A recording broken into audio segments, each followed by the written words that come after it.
Halo Tribuners, bertemu lagi bersama saya dengan Maximus Junewa alias Aco dalam Tribun Podcast pada sore hari ini 2 September 2022. Kali ini saya kembali membahas tentang kiprah guru penggerak di Sulawesi Utara. Bersama saya sudah hadir Bapak Novi Rompis. Selamat sore. Selamat sore Bapak Aco dan Tribuners. Ya, Pak Novi ini adalah Ketua Guru Penggerak di Kota Tomohon.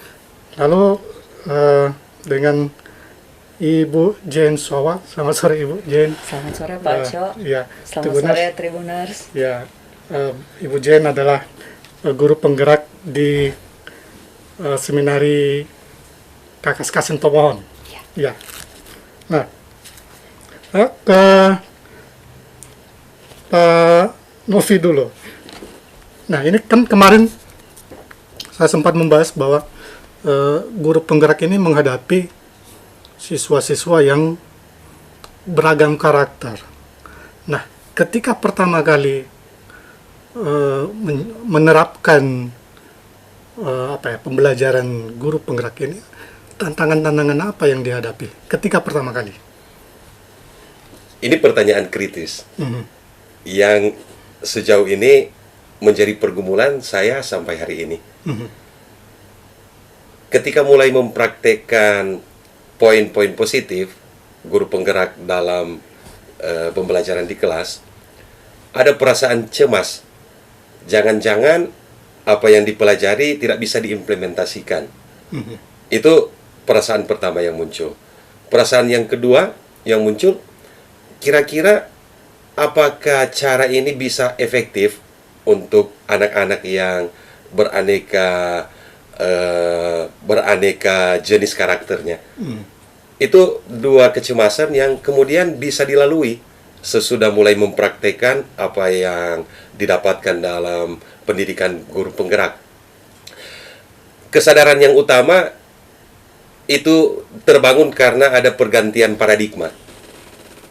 Paradigma awal bahwa murid itu sama semuanya, pendekatan sama, tapi kemudian berubah sesudah paradigma diganti bahwa murid ternyata unik masing-masing, tidak bisa didekati dengan cara yang sama.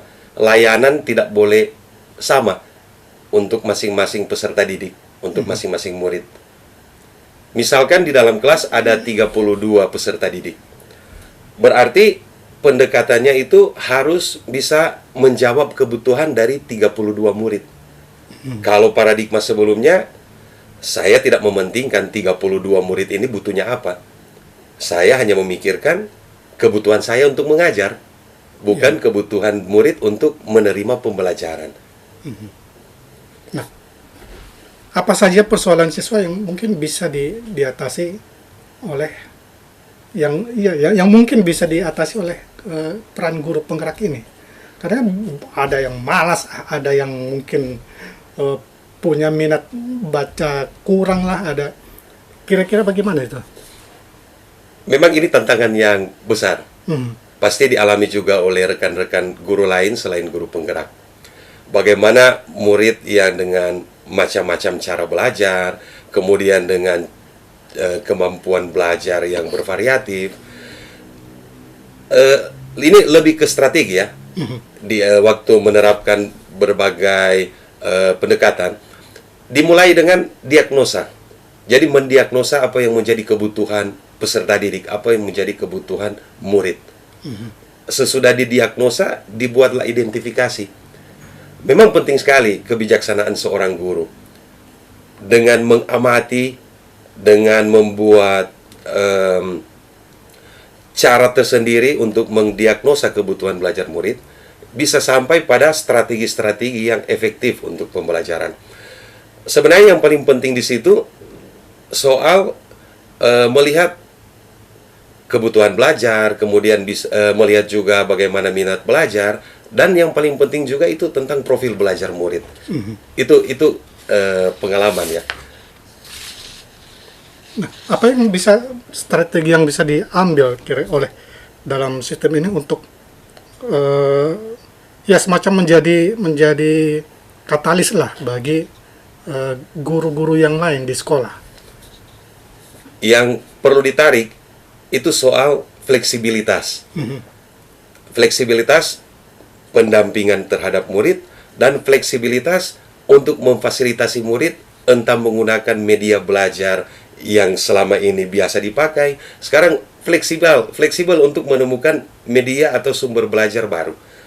Itu strategi yang kira-kira bisa membantu murid untuk menumbuh kembangkan kemampuan belajarnya. Ya, kira-kira begitu. Apa yang dilakukan selama ini, saya kebetulan mengajar murid tingkat SMP. Apa yang dipakai di tingkat SMP tentu berbeda dengan apa yang pendekatan yang dipakai untuk siswa SD, apalagi siswa SMA atau SMK. Yang membedakannya itu pertumbuhan psikis. Memang usia kronologis bisa sama untuk semua peserta didik SMP di mana saja, tetapi usia mental bisa berbeda. Ya.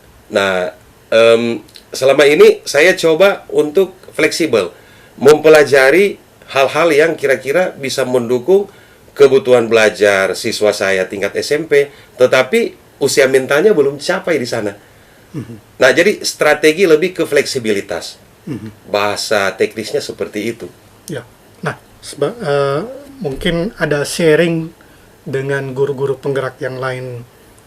Pak Novi kan ketua guru penggerak di Tomohon, mungkin ada cerita-cerita dari guru-guru yang lain. Ada tidak semacam ada hal-hal yang baru yang muncul berdasarkan pengalaman mengajar ya, yang mungkin sebelumnya tidak disadari, kemudian muncul dalam praktek. Ya, memang menarik sekali karena hampir semua rekan-rekan guru penggerak itu sharing bagaimana akhirnya mereka bisa berinovasi dalam pembelajaran. Yang sebelumnya tidak terpikirkan, tapi kemudian sesudah mulai mencoba pola pembelajaran berdasarkan pengetahuan informasi yang didapatkan dalam pendidikan guru penggerak, mereka mendapatkan pendekatan-pendekatan baru yang lain daripada pendekatan-pendekatan sebelumnya. Contoh, selama ini ada teman yang sharing guru penggerak. Selama ini dia menggunakan pembelajaran khusus, dia menyamaratakan murid-muridnya itu dengan pendekatan visual. Tapi kemudian sesudah perjalanan beberapa waktu, akhirnya dia mulai menemukan, oh ternyata ada murid yang tidak cocok dengan pendekatan visual. Ada murid yang profil belajarnya kinestetik, tidak efektif dengan model atau cara pembelajaran seperti pembelajaran visual. Maka muncullah inovasi, dibuatlah pembelajaran dalam bentuk gerak, dalam bentuk aktivitas-aktivitas fisik, yang pada akhirnya membawa efek pada pembelajaran. Yang sebelumnya menurut teman itu dari total murid yang ada di kelas ketika mengajar ada 5-10 yang tidak fokus. Tapi sesudah ada pendekatan baru, murid-murid yang sebelumnya tidak fokus bisa meningkatkan perhatian, meningkatkan fokus, dan bisa terukur lewat asesmen bahwa capaian belajar mereka meningkat. Itu yang ditemukan oleh teman-teman dalam praktek pembelajaran. Sesudah mendapatkan ilmu dan kemudian mengimplementasikan dalam pembelajaran, akhirnya ada hal-hal baru yang ditemukan. Ada inovasi dalam pembelajaran yang sebelumnya belum pernah dilakukan. Itulah kemudian itu muncul secara kreatif. Tapi apakah itu tidak ya semacam, saya membayangkan macam melelahkan mungkin ya, karena dia harus mungkin untuk siswa tertentu dia harus membuat model yang lain, siswa yang mungkin model yang lain lagi. Apakah begitu atau melelahkan atau mungkin? Ya, memang secara manusia melelahkan. Tapi itu sebuah tantangan. Ya. Itu yang dimaksudkan dengan pembelajaran berdiferensiasi sebenarnya. Nah, ini pembelajaran berdiferensiasi ini salah satu strategi yang dapat dipilih untuk memenuhi kebutuhan belajar murid-murid. Soal lelah itu bukan kendala yang utama. Justru kendala yang utama soal penerimaan rekan-rekan yang lain. Karena praktik seperti ini praktik yang berbeda, yang tidak biasa dipraktikkan oleh teman-teman yang lain, yang bukan guru penggerak. Tapi disinilah peran guru penggerak untuk menjadi cahaya, untuk menjadi katalis perubahan di sekolah. Memang untuk mencapai perubahan itu butuh kolaborasi, butuh gelombang yang sangat besar. Tapi minoritas itu tidak membuat patah arang menurut saya. Saya pengalaman di sekolah saya, awalnya mempraktikkan hal-hal baik sesuai dengan kebutuhan belajar murid, pembelajaran berdiferensiasi, ada pembelajaran sosial emosional, dan lain sebagainya. Awalnya teman-teman itu merasa asing. Tapi kemudian sesudah melihat poin-poin positif, sesudah melihat manfaat, akhirnya mereka secara proaktif belajar. Dan inilah rasa lelah akhirnya hilang, digantikan dengan semangat untuk makin mengembangkan diri. Bahwa apa yang diperankan oleh saya selama ini punya dampak positif ternyata untuk guru selain untuk murid-murid. Memang Pak Cok lelah, ada itu. Ya. Itu sangat manusiawi. Ya. Nah, oke. Guru mengajar atau siswa mendapatkan pembelajaran di sekolah mungkin dalam waktu yang kira-kira berapa jam? 6 sampai 8 jam. Ya. Nah, selebihnya adalah di rumah. Bagaimana kira-kira peran orang tua untuk membantu membantu guru penggerak lah sebagai penerus di rumah. Kira-kira penerapannya bagaimana? Ya, bukan cuma guru penggerak saja Pak Aceh. Setiap guru itu perlu dibantu oleh orang tua. Orang tua itu punya peran sebagai stakeholder pendidikan, tetapi juga penerima manfaat pendidikan. Di samping itu orang tua itu adalah mitra dari satuan pendidikan, mitra dari sekolah. Memang penting orang tua harus membangun juga kesadaran yang sama seperti kesadaran yang dimiliki oleh guru, terutama soal perkembangan emosional anak-anak mereka. Di sekolah mereka mendapat bantuan dari guru, fasilitas dari guru. Jadi guru dalam hal ini memfasilitasi perkembangan kognitif, perkembangan keterampilan, sikap. Tetapi yang full mendukung itu karena waktu yang terbanyak mereka ada di rumah. Nah, orang tua ini menurut pengalaman saya sudah mempraktikkan, saya membangun komunikasi positif, komunikasi yang memberdayakan. Pengalaman sebelumnya atau mungkin pengalaman rekan-rekan yang lain, biasanya komunikasi dengan orang tua terjadi ketika ada masalah. Murid, katakanlah si A membuat masalah, baru dibangun komunikasi dengan orang tua. Komunikasi yang terjadi bukan komunikasi yang memberdayakan. Mungkin kita pernah dengar Jürgen Habermas ya, filsuf Jerman, pernah mengatakan tentang komunikasi yang simetris, komunikasi yang setara. Yang dimaksudkan dengan komunikasi di sini komunikasi yang setara, komunikasi yang memerdekakan. Orang tua, pengalaman saya ajak untuk menjadi mitra saya berkolaborasi. Mereka melakukan pendampingan di rumah dan memberi feedback kepada saya. Feedback itu berdasarkan evaluasi orang tua terhadap perkembangan murid. Tetapi juga saya memberi feedback ke orang tua berdasarkan pembicaraan saya dengan orang tua, sejauh mana mereka bisa menilai perkembangan anak mereka. Feedback positif itu akhirnya membangun kerjasama yang makin lama makin kuat.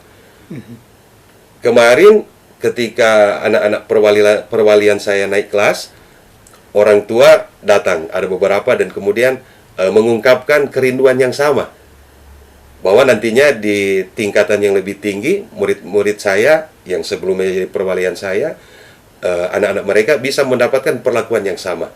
Nah, saya memberi peneguhan bahwa rekan-rekan guru juga pasti akan melakukan cara yang sama.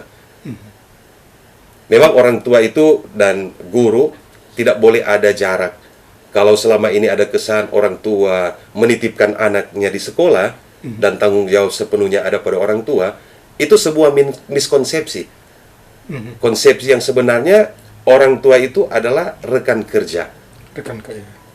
Kolaborasi untuk menumbuh kembangkan semua potensi yang ada pada anak mereka, yang ada pada peserta didik kami sebagai guru.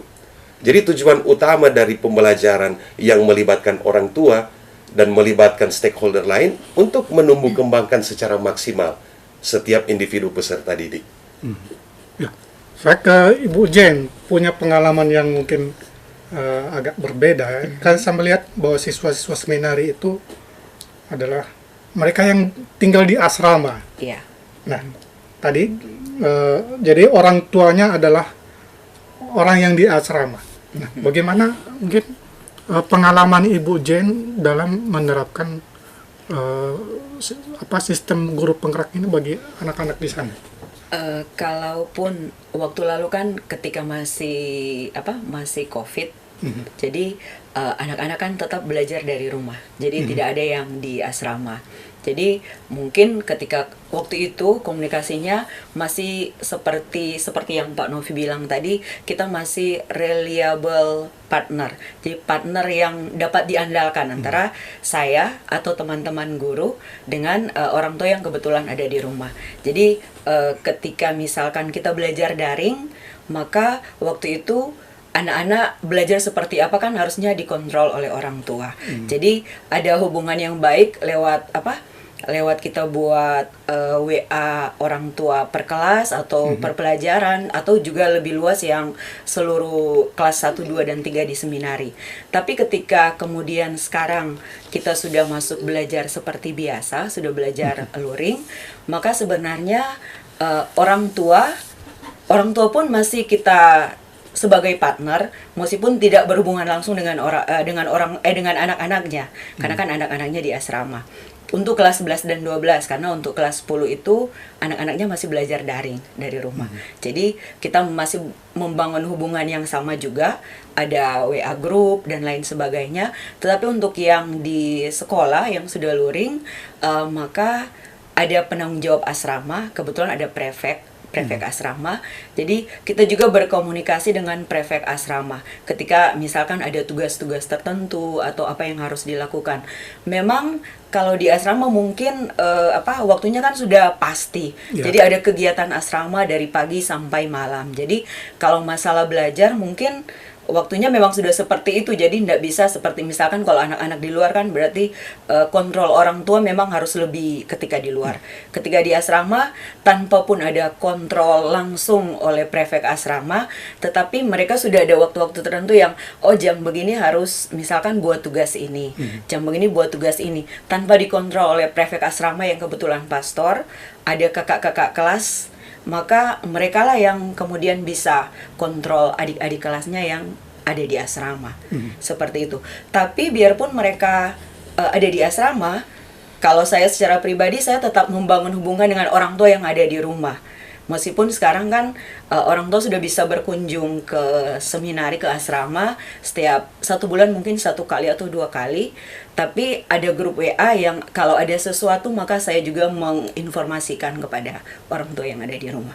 Jadi hubungannya masih tetap reliable partner yang diandalkan. Iya. Nah, kira-kira ada tantangan khusus enggak penerapan di khusus sekolah asrama? Kalau khusus atau sama saja mungkin dengan siswa-siswa di sekolah yang lain? Mungkin sih kalau menurut saya pribadi berdasarkan pengalaman selama ini ada di seminari dengan keadaan berasrama, selama ini meskipun tidak dipantau langsung pada jam-jam tertentu, siang mungkin tidak, tapi ada waktu di jam malam yang prefek atau siapa yang bertugas, pastor, kebetulan mereka yang memantau langsung, tapi hanya jam-jam tertentu. Tapi kalau jam-jam lain sih ada kakak kelas yang paling atas, yang kelas 4, kalau bisa dikatakan seperti itu, mereka yang memantau adik-adik kelasnya, apakah memang sesuai dengan jam kegiatan tertentu, apakah itu buat tugas atau lain sebagainya, apakah dijalankan atau tidak. Selama ini tidak bermasalah untuk sampai saat ini. Ya. Kalau menurut saya. Mungkin saya harus tanya dulu, Ibu Jane mungkin sudah berapa tahun menjadi guru penggerak? Sama-sama sih kalau guru penggerak, sama-sama kan satu angkatan. Jadi baru selesai Juli 2022 baru lalu. Tapi prakteknya sudah lebih dari 1 tahun. Nah, kira-kira ada perbedaan apa ketika Ibu Jane menerapkan pola yang mungkin sebelum guru penggerak dengan ada perbedaan seperti bagaimana yang Ibu Jane mungkin? Perbedaannya ketika belajar atau pembelajaran atau? Ketika pembelajaran menerapkan sistem guru penggerak ini ke siswa-siswa. Kalau penerapan dalam pembelajaran di kelas, saya merasa bahwa saya menjadi bisa pinjam istilahnya Ibu Rini waktu lalu, karena kebetulan Ibu Rini adalah pengajar praktik saya. Saya pinjam istilahnya Ibu Rini bahwa saya bisa menjadi guru yang dirindukan oleh murid-murid saya. Jadi saya merasa apa yang saya dapatkan ketika saya mengikuti pendidikan guru penggerak bisa merubah mindset, cara berpikir saya. Kemudian saya terapkan dengan mengutamakan siswa di atas segala-galanya. Maksudnya apa yang saya lakukan kalau waktu dulu seperti Pak Novi bilang tadi, bahwa yang penting saya mengajar saja. Apakah mereka paham dengan satu model saja, yang penting saya sudah menuntaskan tugas saya. Tapi ketika kemudian belajar lebih jauh, apalagi dengan pembelajaran berdiferensiasi, kemudian ada pembelajaran sosial emosional juga, maka kebetulan saya guru bahasa Jepang, saya mengajar bahasa Jepang, maka saya bisa buat berbagai macam cara yang kemudian bisa menarik minat, meskipun ada siswa yang sebenarnya kan tidak berminat untuk belajar bahasa Jepang, tapi ternyata memang belajar bahasa Jepang. Jadi ada macam-macam cara, misalkan seperti tadi ada yang gaya belajarnya kinestetik, berarti ketika saya mengajar bahasa Jepang, saya harus mengupayakan cara supaya mereka bisa bergerak seperti role play, bermain peran, atau kemudian ada siswa yang auditori, maka saya menyediakan bahan-bahan pelajaran saya lewat suara, ada suara native speaker yang saya pakai atau suara saya, baru kemudian saya pakai untuk visual, saya memakai PPT yang kemudian atau video PPT yang kemudian bisa dikeluarkan suara, ada gambar-gambar, ataupun saya membuat card. Jadi dengan begitu, saya melihat bahwa anak-anak yang ada sebagian hanya suka bergerak, ada sebagian hanya suka melihat, kemudian ada yang mendengar, maka saya kawinkan semuanya. Ada kalanya saya mengawinkan ketiga-tiganya. Jadi tidak hanya beberapa orang yang kemudian tertarik, tapi yang lain juga dengan berbagai gaya belajarnya bisa mengikuti materi itu, kemudian merasa senang untuk belajar bahasa Jepang bersama. Seperti itu. Ya. Contohnya. Nah, saya kembali ke Pak Novi. Nah, tadi Ibu Jane bilang beliau menjadi guru yang dirindukan. Nah, saya teringat guru yang oleh siswa-siswa mungkin dianggap killer. Iya. Nah, ada tidak rekan-rekan guru yang dulu sebelumnya dianggap killer ketika lalu masuk ikut program guru penggerak ini berubah gitu? Ini pertanyaan yang tanpa disengaja ditujukan untuk saya. Sebelumnya saya memang dikenal di kalangan murid-murid guru yang killer. Oh, guru killer. Berarti Pak Novi. Iya. Tapi ini hebatnya program pendidikan guru penggerak. Bisa mengubah akar, bukan hanya mengubah ranting dan daun. Sumber perubahannya ada pada tuntunan bahwa guru itu punya peran untuk menciptakan ekosistem belajar yang menyenangkan. Bukan guru itu menunjukkan power. Di sini ada peran yang berbeda. Kalau sebelumnya, ini pengalaman saya menjadi pengontrol murid-murid. Saya mengambil posisi kontrol, bahwa apapun yang saya instruksikan, direksi saya itu yang terbaik.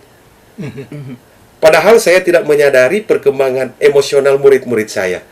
Tapi syukurlah program pendidikan ini membuat saya menjadi aktor yang bisa mengkondisikan ekosistem belajar yang menyenangkan. Kalau tadi Bapak Acok bilang guru killer, sekarang saya menjadi guru yang sangat dicintai. Entah apa karena pendekatan saya yang berbeda, tapi saya yakin itu karena saya mampu berkontribusi untuk menciptakan ekosistem belajar yang menyenangkan. Karena dasar filosofi dari program ini adalah untuk memerdekakan peserta didik. Suasana belajar yang merdeka, suasana hati yang merdeka, dan kemudian berkembang sesuai dengan kemerdekaan. Itu kodrat alam. Sekarang murid-murid lahir dan dibesarkan di era digital, berarti kodrat samanya kodrat digital. Tapi kodrat alami mereka itu secara natural, kita tidak berhak untuk membuat direksi sesuai dengan harapan kita. Kita hanya punya fungsi untuk menuntun mereka bertumbuh berkembang sesuai dengan potensi yang mereka miliki.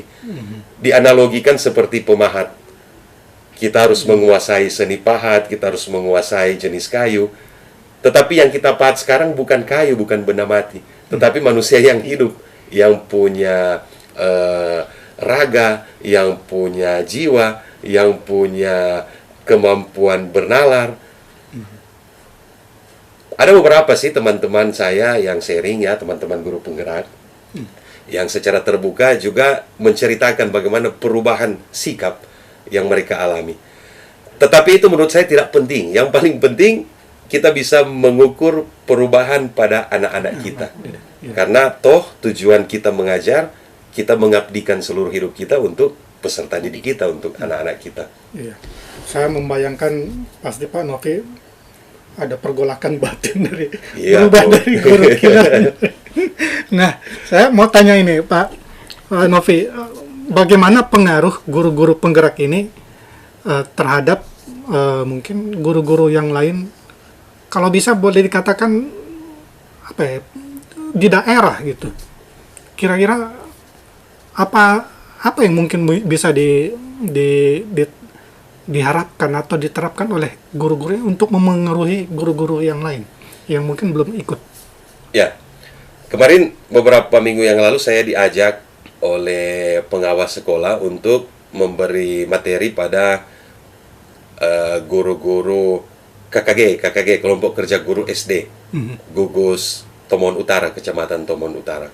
Waktu itu saya diberikan kesempatan untuk mempresentasikan materi tentang profil pelajar Pancasila yang punya beberapa dimensi, beberapa subdimensi, dan kemudian bagaimana cara itu diterapkan dalam tiap fase belajar peserta didik. Saya melihat antusiasme dari rekan-rekan guru itu besar untuk berubah. Kendalanya bukan pada diri mereka sebenarnya, tapi soal kesempatan.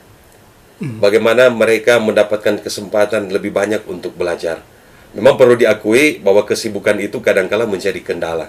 Tapi pertanyaan yang retoris, siapa sih yang tidak sibuk dari semua guru?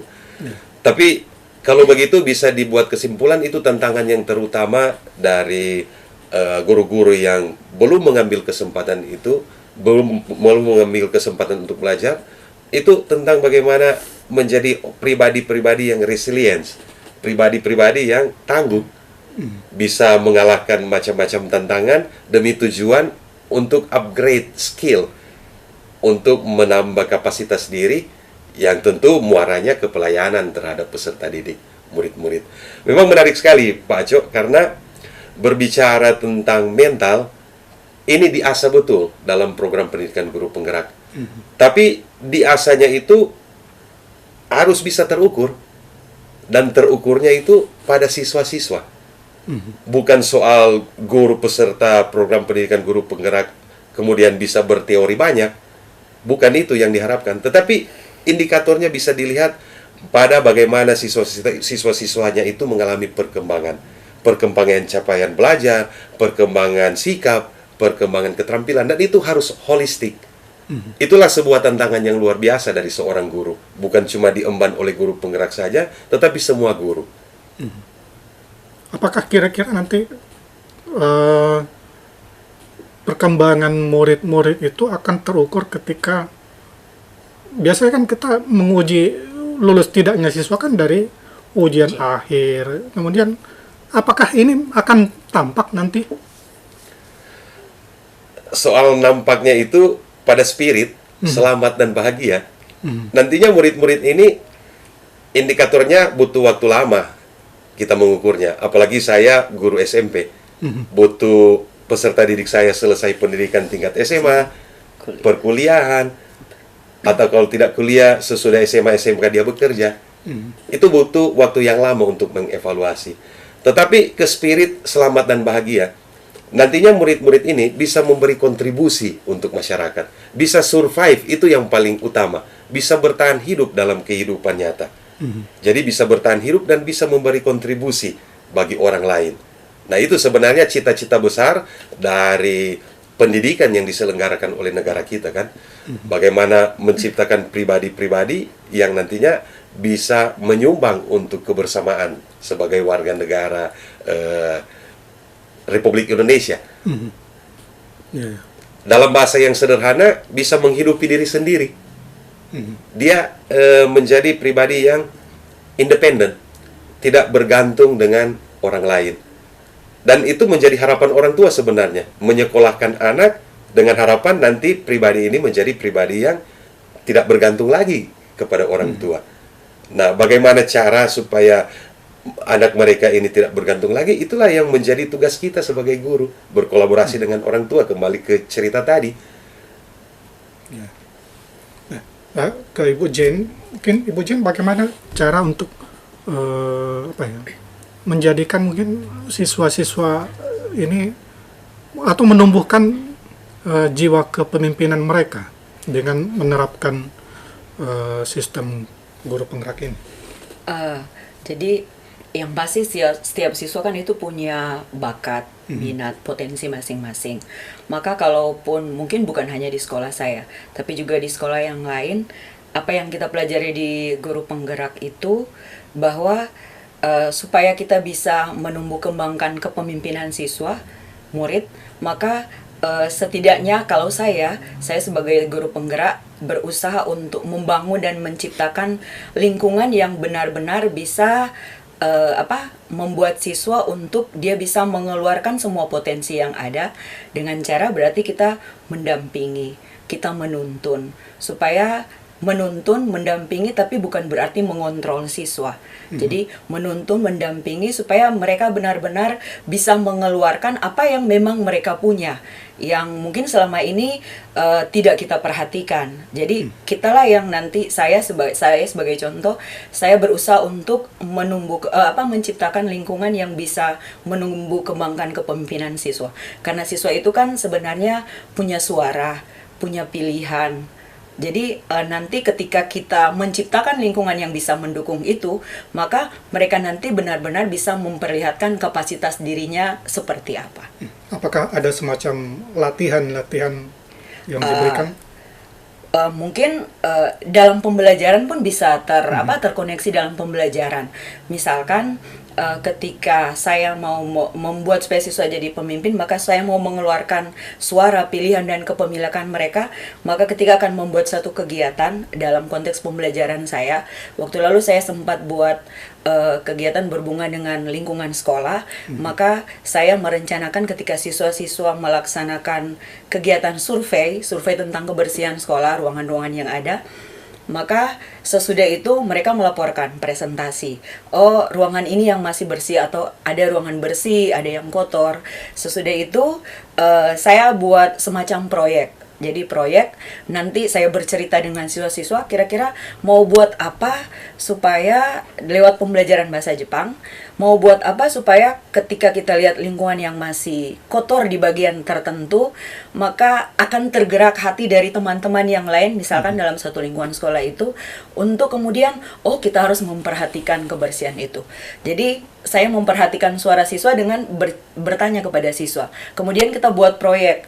Ketika bertanya dan kemudian mereka mengeluarkan pikiran pendapatnya, berarti suara hati mereka, maka kemudian kita merancang satu kegiatan. Suara itu bisa juga, oh kita mau buat, waktu lalu kita mau buat poster tentang kebersihan lingkungan. Maka saya memperhatikan suara-suara karena ada anak-anak yang suka pakai desain grafis misalkan. Ada anak-anak yang mungkin suka buat video. Ada anak-anak yang suka buat poster dan lain sebagainya. Jadi seperti itu. Jadi saya memberikan kebebasan kepada mereka untuk silahkan berdasarkan hasil suara-suara kamu buat poster kah, kamu buat majalah dinding, atau mau buat video yang berhubungan dengan ajakan supaya teman-teman yang lain mau berupaya untuk memperhatikan kebersihan lingkungan. Setelah itu bicara tentang kepemilikan. Ketika mereka sudah selesai membuat buat proyek itu, maka kita berikan satu tempat atau satu bagian dari sekolah yang kemudian bisa memperlihatkan hasil karya mereka yang kemudian nanti bisa diapresiasi oleh rekan-rekan yang lain ataupun mungkin teman-teman guru yang lain. Itu contoh yang sudah saya buat kebetulan berhubungan dengan pembelajaran bahasa Jepang saya. Mungkin Pak Novi punya pengalaman yang berbeda untuk menumbuhkan kepemimpinan di siswa-siswa ini. Ya, pengalaman tentang menumbuhkan kepemimpinan pada diri peserta didik, itu tergantung pada habituasi. Saya punya pengalaman dalam pembelajaran yang saya ampuh. Setiap kali mengawali pembelajaran, saya memintakan kesediaan murid untuk memimpin doa. Biasanya murid itu enggan untuk menjadi pemimpin sederhana, memimpin doa. Saya melihat masalah utama itu takut salah. Jangan sampai membuat kesalahan. Jadi habituasi di sini yang paling penting. Mengajarkan bagaimana melatih murid bagaimana mereka tidak usah takut salah, tidak perlu takut salah. Dari kesalahan mereka bisa belajar untuk mengembangkan diri. Itu sebuah proyek yang berkelanjutan, proyek habituasi. Di sini ada kesadaran yang mesti dikembangkan atau ditumbuhkan kepada murid. Itu kesadaran self-awareness, kesadaran diri. Bahwa murid itu punya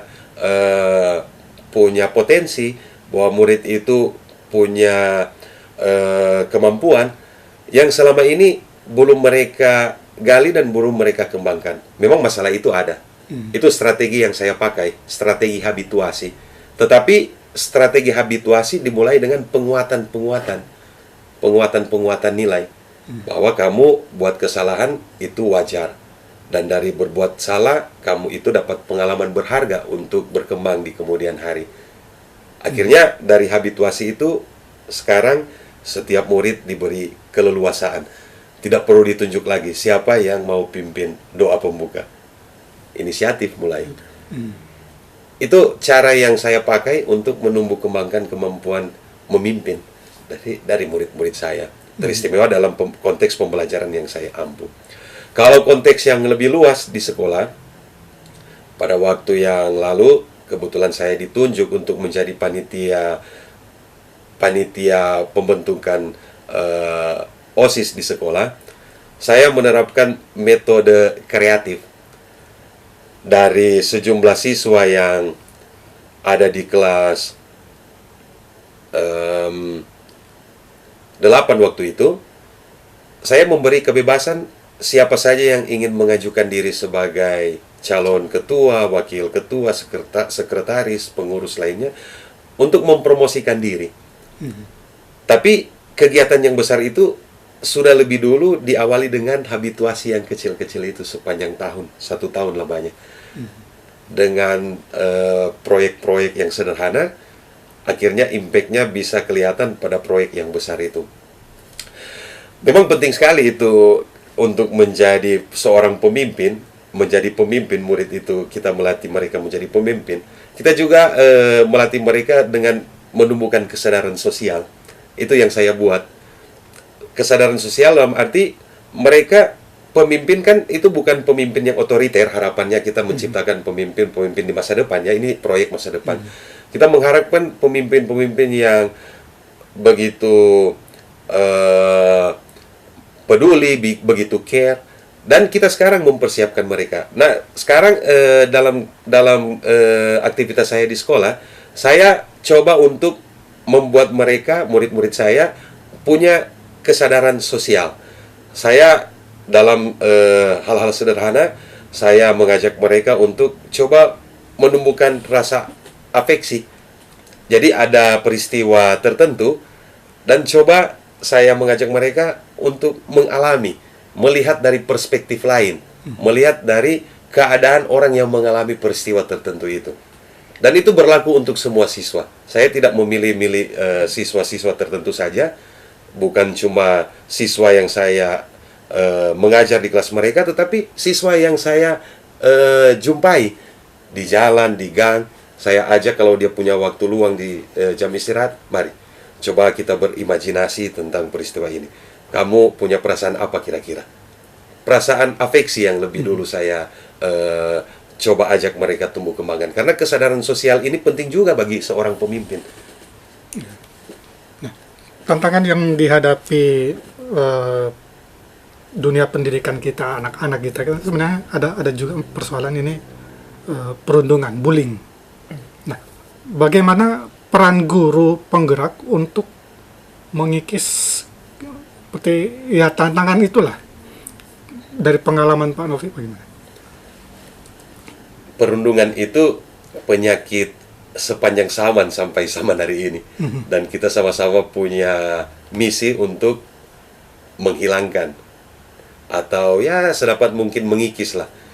Tidak ada kasus-kasus perundungan atau bullying. Yang saya coba buat itu penegakan disiplin positif. Biasanya kalau ada murid yang melakukan perundungan, selama ini kan kita bentak-bentak. Ya. Kamu ini begini. Seolah-olah kita dengan menakut-nakuti murid tidak akan melakukan bully, murid tidak akan melakukan perundungan. Saya coba melakukan strategi baru, strategi penegakan disiplin positif. Karena biasanya murid yang melakukan pelanggaran termasuk bullying, dia akan diasingkan oleh komunitasnya. Ya. Kalau murid kita tidak menyadarinya, murid ini makin lama makin mundur, makin ciut, dia tidak berkembang, dan potensinya dia melakukan bullying yang lebih banyak lagi justru. Dia melakukan kesalahan-kesalahan, pelanggaran-pelanggaran yang jauh lebih banyak. Nah, bagaimana kita menstabilkan identitasnya? Ada cara komunikasi yang positif. Artinya bukan kita mengkonfirmasi perbuatannya itu benar, bukan. Tetapi kita menstabilkan identitasnya. Karena komunitas sudah mengucilkannya, dan kita menambah mengucilkannya, bagaimana dia akan berkembang.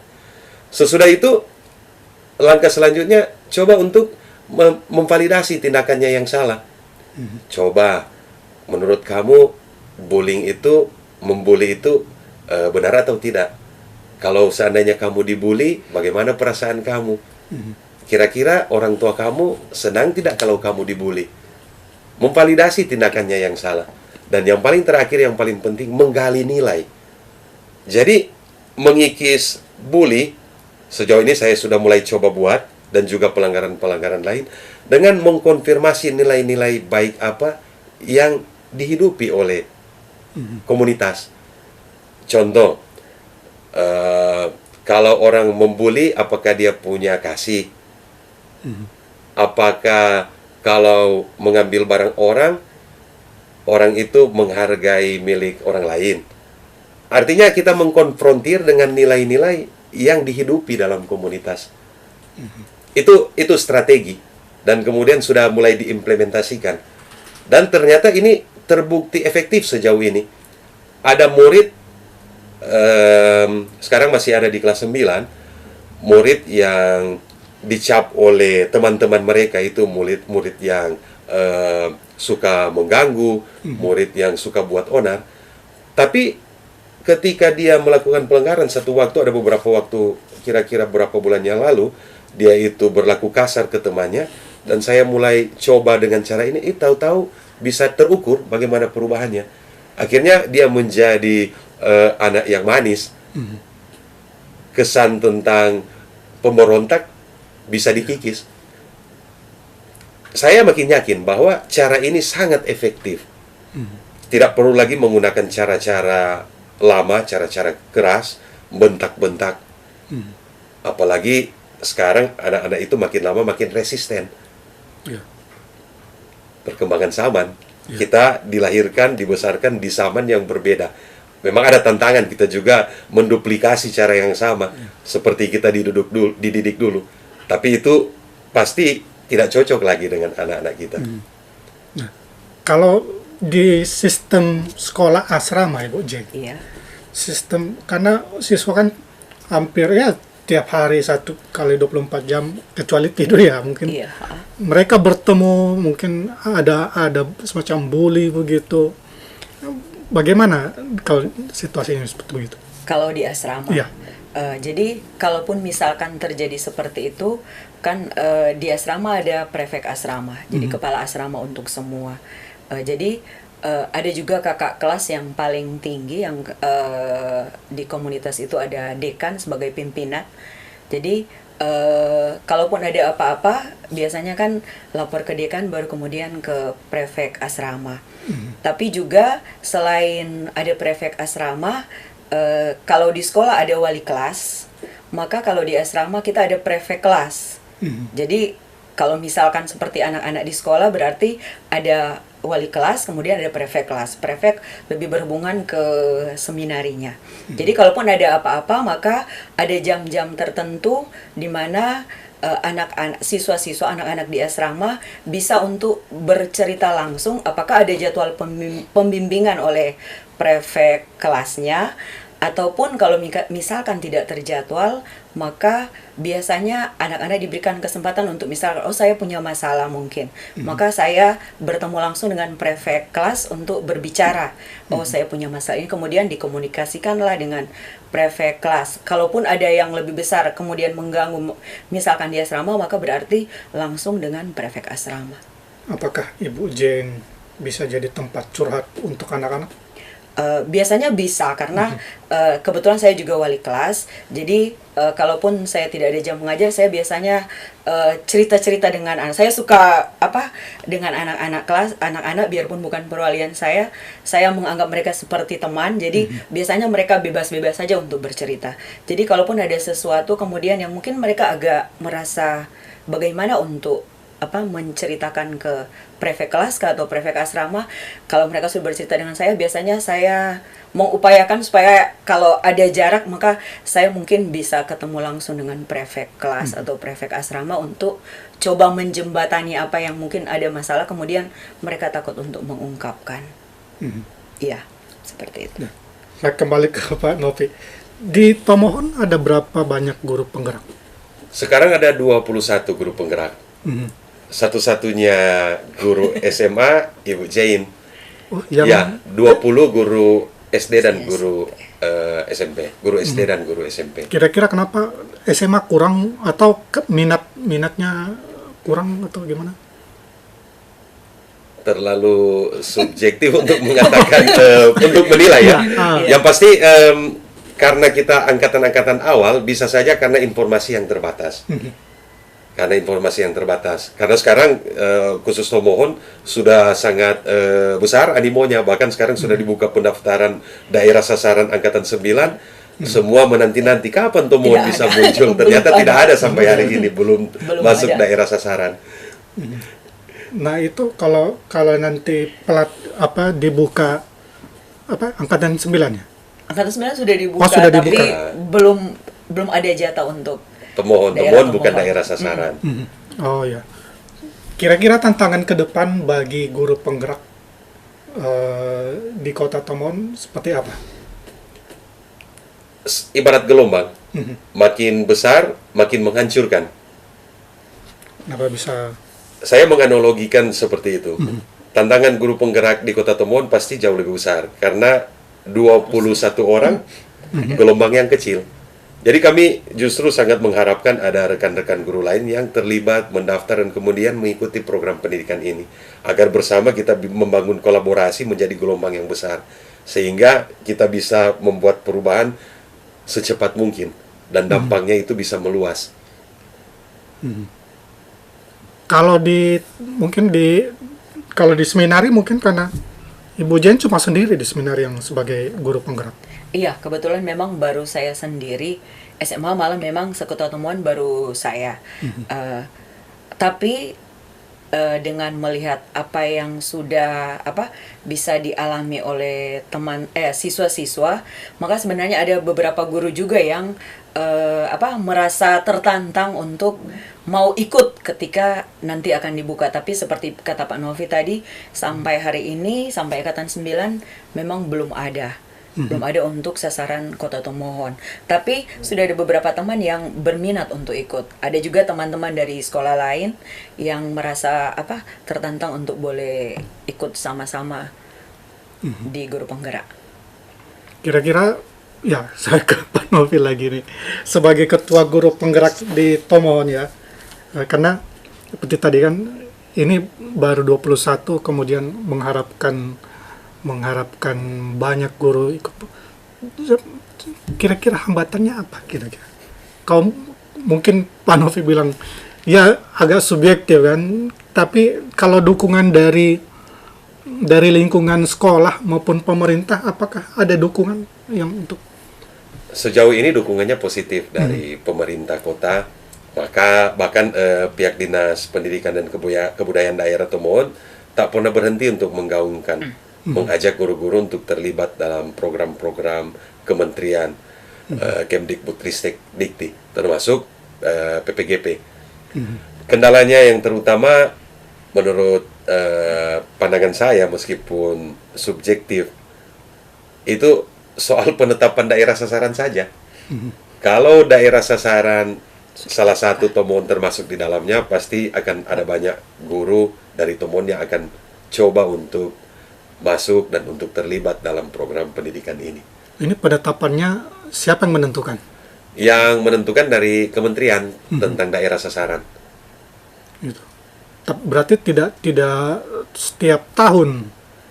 Ya, kalau kita saja angkatan 3 tahun lalu 2021, selesainya 2022. Kalau sekarang sudah angkatan 9. Berarti tidak setiap tahun daerah sasaran yang sama muncul tempat kota atau kabupaten tertentu. Tapi syukur daerah tetangga misalnya Minahasa, Manado, Minahasa Utara, itu sampai di angkatan 9 sekarang sudah beberapa kali menjadi daerah sasaran. Itu sebenarnya sebuah aset ya. Iya. Sebuah aset, program ini sebuah aset untuk perkembangan pendidikan di daerah. Minahasa beda, ada sendiri guru penggeraknya. Ya, mereka daerah sasaran sendiri. Mereka itu terorganisir sendiri pada program angkatan yang berbeda dengan kami di Tomohon. Ya, mungkin sebagai penutup, mungkin Ibu Jane bisa menyampaikan sesuatu. Kira-kira guru penggerak ini ke depan ini mau bagaimana? Bila dengan situasi mungkin seperti tantangan tadi, minat guru sebenarnya banyak, tapi mungkin dari kementerian juga mungkin belum buat kira-kira sasaran. Bagaimana? Yang pasti, kalaupun misalkan pendidikan guru penggerak ini belum dibuka untuk kota sasarannya Tomohon, maka sebenarnya kita bisa belajar mandiri untuk guru-guru yang belum sebagai calon guru penggerak. Belajar mandirinya ada di PMM yang kebetulan sekarang kurikulum merdeka. Maka di situ ada bisa belajar mandiri, ada tentang pemahaman tentang pemikiran filosofis Ki Hajar Dewantara. Itu juga karena itu sebagai landasan ketika kita merubah pemikiran kita, mindset berpikir kita tentang pendidikan itu seperti apa kepada anak-anak. Jadi kalaupun misalkan sekarang belum dibuka, maka sebenarnya guru-guru bisa menerapkan, intinya adalah pembelajaran yang menyenangkan, yang semuanya adalah dilakukan untuk kepentingan dari murid, kebutuhan belajar murid. Bukan apa yang saya mau supaya kemudian itu yang dijalankan. Jadi tanpa pun ada pendidikan guru penggerak karena belum ada daerah sasarannya untuk Kota Tomohon, maka bagi guru-guru yang masih ada di luar sana yang ingin menyatakan melakukan perubahan, maka bisa dimulai dari diri dengan bisa buka PMM, kemudian belajar mandiri di situ, ataupun buka SIM PKB, kemudian ada program-program apa yang kira-kira bisa membuat guru mengupdate dan mengupgrade kompetensi yang dia miliki untuk perkembangan dia ataupun perkembangan dari anak didik. Saya pikir lewat kegiatan mandiri juga bisa sambil menunggu dibukanya program pendidikan guru penggerak. Kalau Pak Novi terkait dengan peran orang tua, kira-kira apa yang bisa disampaikan dengan program ini? Orang tua adalah mitra kerja guru yang sama-sama punya tanggung jawab untuk menumbuh kembangkan potensi anak, menumbuh kembangkan potensi peserta didik. Orang tua harus menyadari bahwa kebutuhan belajar anaknya berbeda. Keadaan anaknya itu unik. Maka orang tua harus proaktif mendiagnosa apa yang menjadi kebutuhan murid. Bukan kebutuhan untuk menyenangkan hati murid, tetapi kebutuhan untuk menumbuh kembangkan semua potensi yang ada dalam diri murid. Orang tua dapat berkolaborasi dengan guru, berarti komunikasi positif harus terbangun. Karena yang utama di sini soal kebahagiaan anak-anak. dengan suasana hati yang gembira, dengan suasana yang menyenangkan, anak-anak itu dapat tumbuh menjadi pribadi-pribadi yang unggul. Itulah cita-cita kita bersama. Indonesia maju, Indonesia tangguh, dengan generasi muda yang terpelajar, yang punya keterampilan, dan punya kemampuan bersikap positif. Dan tentu dapat berkontribusi bagi dunia. Oke. Terima kasih banyak Pak Novi, Terima kasih, Ibu Jen Pak Aco. sudah datang di studio podcast Tribun Manado. Terima kasih sudah. Kali ini yang kedua tentang guru penggerak, mungkin suatu waktu akan lagi saya mengundang teman-teman yang lain untuk berbagi cerita. Ya, Iya. pasti teman-teman yang lain akan senang juga ya. Iya, saya berharap guru killer seperti itu sudah Evolusi, Pak Aco. saya termasuk orang yang trauma dengan guru killer. Waduh, ini pengalaman Pak Aco ini pengalaman penting sekali Iya, untuk karena- diceritakan. Iya, oke, demikian Tribuners perbincangan kami sore hari ini. Terima kasih banyak, dan kita akan bertemu lagi dalam Tribun Podcast di lain waktu dan kesempatan yang berbeda.